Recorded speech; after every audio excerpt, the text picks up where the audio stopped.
যাদের ছাত্রছাত্রীদের সাথে থাকার কথা ছিল তারা সবসময় থাকেনি, এখন চাপে পড়ে তারাও কেউ কেউ থাকার চেষ্টা করছে। আমি তো আশেপাশে দেখছি কামান, বন্দুক, এটা তো মনে হয় যুদ্ধক্ষেত্র।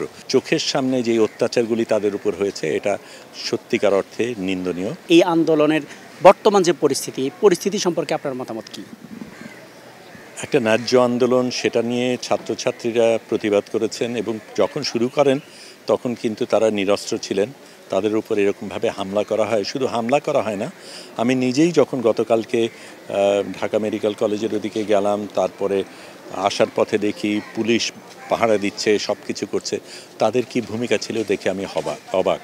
কারণ পুলিশ তো জনগণের স্বার্থেই থাকার কথা, ছাত্রছাত্রীদের সংরক্ষণ করার কথা, তারা তখন নীরব ছিল এবং তাদের চোখের সামনে যে অত্যাচারগুলি তাদের উপর হয়েছে এটা সত্যিকার অর্থে নিন্দনীয়। আমরা তারপরে জানতে পারি 6 জন ছাত্রছাত্রী মারা গেছেন এবং এই ক্ষেত্রে আমাদের দেশে এরকম একটা নিপীড়কমূলক পরিস্থিতি রয়েছে, আমরা নির্বাক থাকবো সেটা হতে পারে না। আমরা এসেছি সংহতি জানাতে, প্রতিবাদ জানাতে। বর্তমান যে পরিস্থিতি আমরা দেখতে পাচ্ছি, সব জায়গায় থমথমে পরিস্থিতি এবং বিশ্ববিদ্যালয়, কলেজ, স্কুলগুলো সবগুলো বন্ধ ঘোষণা করা হলো। পরিস্থিতি কোন দিকে যাচ্ছে বলে আপনার মনে হয়? আমার মনে হয় সময় এসে গেছে। আমার মনে হয় নিপীড়ন অনেক দিন ধরে চলেছে এবং এইটা এই পর্যায়ে এসছে অনেকগুলি কারণে। আমাদের এখানে নির্বাচন হয়নি 15 বছর, আমাদের দেশে অরাজকতা এতদিন ধরে চলছে, আমাদের দেশে চুরি চামারি চলছে, দেশের এত বড় ক্ষতি হচ্ছে, এইগুলি মানুষজন দেখেছে এতদিন ধরে। এখন একটা বিশেষ পরিস্থিতি যেখানে মানুষের পিঠ ঠেকে গেছে দেয়ালের বিরুদ্ধে, হু হু করে যেখানে দাম বাড়ছে সেখানে তার রাগ জমা ছিল।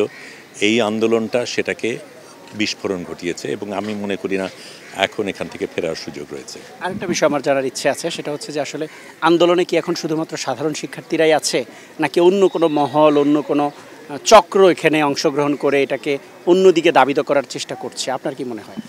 চক্রের কথা তো সবসময় বলা যায় না। আমি নিজে যখন নেমেছি তখন আমি ছাত্রছাত্রীদের দেখেছি। আমি বরং বলবো যে যাদের ছাত্রছাত্রীদের সাথে থাকার কথা ছিল তারা সবসময় থাকেনি, এখন চাপে পড়ে তারাও কেউ কেউ থাকার চেষ্টা করছে। শেষ কোশ্চেন, সেটা হচ্ছে শিক্ষার্থীদের আন্দোলন বন্ধ করার জন্য যে প্রস্তুতি আমরা দেখতে পাচ্ছি, এটা কি আসলে যৌক্তিক বলে আপনার মনে হয় কিনা? একটা শিক্ষার্থীদের আন্দোলন দমানো কি এভাবে দমাতে হবে? আমি তো আশেপাশে দেখছি কামান, বন্দুক, এটা তো মনে হয় যুদ্ধক্ষেত্র এবং এই রণক্ষেত্রে কাদের বিরুদ্ধে লড়াই করা হচ্ছে সেটা তো আমাদের কাছে স্পষ্ট।